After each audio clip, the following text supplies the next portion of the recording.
I am an AI-enabled lawyer. No, I'm not a robot. No, I don't let AI practice law for me. Yes, this is really me and these are my real words. What I do is I leverage this incredible technology as my team of junior associates and sometimes as a fellow law partner. What I do is catch more mistakes than ever before in other people's work and in my own.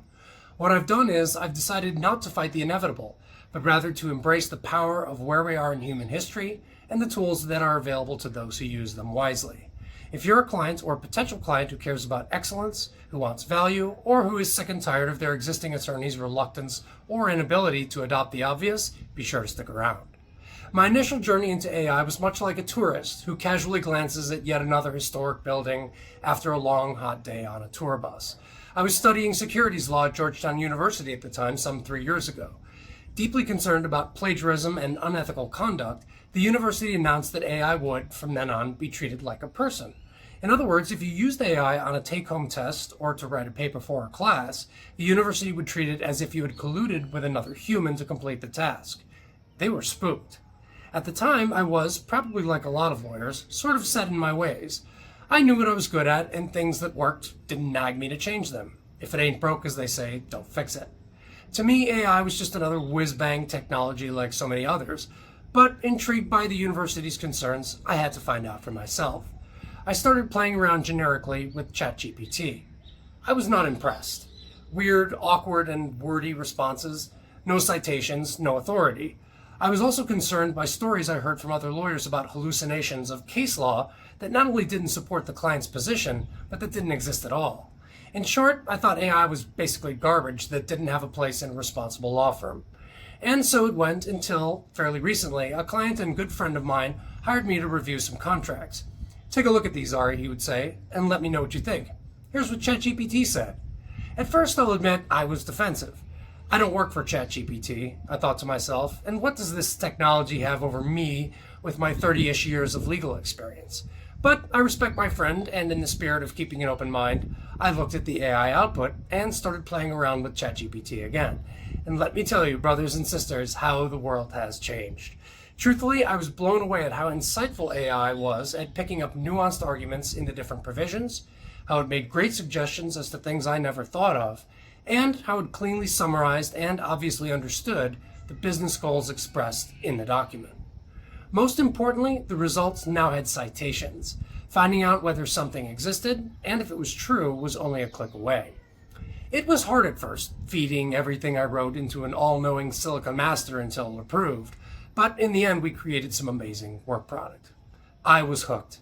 Since then, I've gone deeply down the AI rabbit hole, experimenting with different models, learning about agentic AI, artificial general intelligence, who else is implementing AI, and so on. All of this to say is that I now get that AI is not just another search engine, it's a force multiplier, and that's how it fits into my law practice.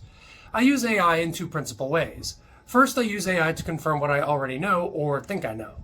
In my 30-ish years of experience as a lawyer across diverse practice areas, I've developed instincts as to what something might be, even if I don't know exactly what it is. But no decent lawyer would be satisfied with might, and you're not going to pay me for speculation or my philosophical musings. So I run searches not only against general-purpose AI tools, more on these later, but also against my subscription-based, law-specific AI tools to confirm my beliefs.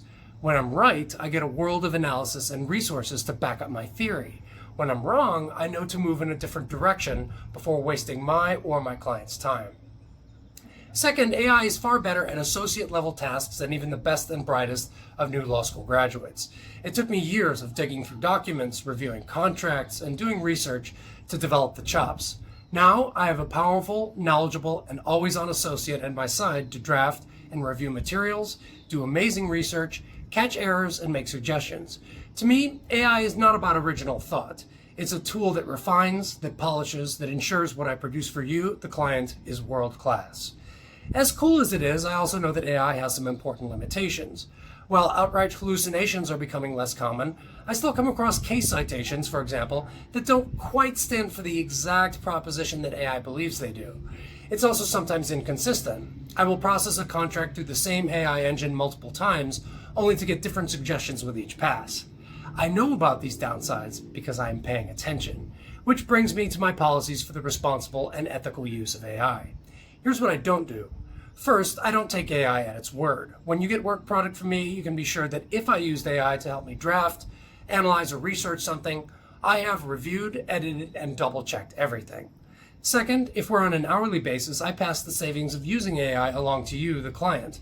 I've got a lot of clients who have gotten awfully tired of Big Law's feeding frenzy billing model. If you're getting bills for work performed by people you've never even heard of, perhaps it's time to start questioning how that time was spent. Third, I am obsessed with the privacy and security of your data. If you look at my LinkedIn profile, you'll see my extensive training in cybersecurity.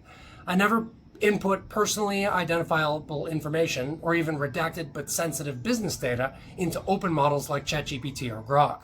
I don't trust them, and neither should you. The subscription, law-focused AI services I use, in contrast, encrypt documents in transit and at rest, delete the documents after the session is finished, and forget the conversation. I asked, and I checked the written terms of service to be sure. I'm using companies that are used to dealing with attorneys. I believe them, not because I trust them, but because their business model depends on us. Finally, the ethics rules I've reviewed favor or require disclosure, which is what this video and my engagement letters are all about. If for any reason you don't want me using AI in your work, or only for specific things, just say so and it's done. So that's it for the rundown on the use of AI at Good Attorneys at Law. If you got value from this video, please help me out with the share, like, and subscribe routine, or reach out to me to become a client. I'm Ari Good, blockchain lawyer. Thank you for watching.